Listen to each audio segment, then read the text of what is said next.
So I'm here with Dr. Karen Rentis. She's a psychologist and a wonderful friend of mine. And I reached out to her because, Karen, I'm about to go into this room and talk to an employee, and I'm concerned about how to manage my own emotions, whether I'm going to be too angry or maybe, I can think of one employee there I might actually be even a little bit of afraid of going into this room. Can you talk to me about how to manage my own emotions during this meeting? But as a first step, being able to recognize why you're feeling the way you're feeling. And is it, you mentioned that you might be feeling angry, recognizing that, or concerned, recognizing the way you're feeling, it should be a first step. So once you recognize how you're feeling and why you're feeling the way you're feeling, then I would tell you a couple of tips. Number one, it is okay to have an emotional reaction. Is it, feeling angry? Is it feeling anxious in your stomach? It is okay to feel that way. There is no need for us to suppress the way we feel. So number one, just accept the way you're feeling as it is.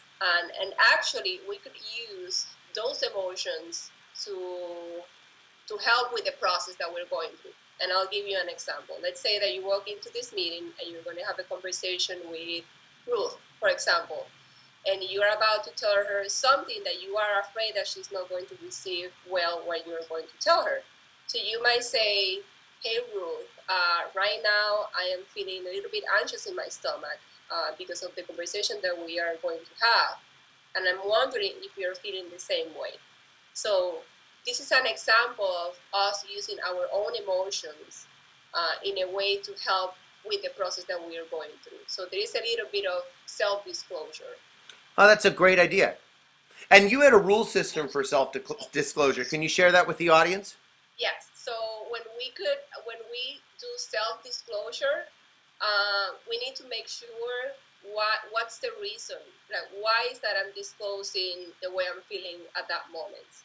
And if I'm aware that I'm using that as a strategy, it's okay to do that. But if I'm not doing it as a strategy, then I would stay away from doing that self-disclosure.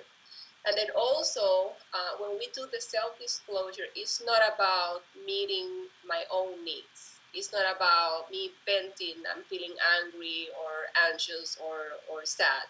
It's all about helping with the process.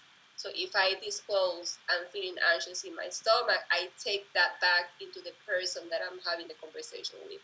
So it's not about meeting my own needs. It's the center of attention. It's always that person that I'm having the conversation with. You're using it as a tool to connect, and you're sort of setting the ball back in their court to communicate to you more. Absolutely. That's the idea. That's great. Thank you very much. You're welcome.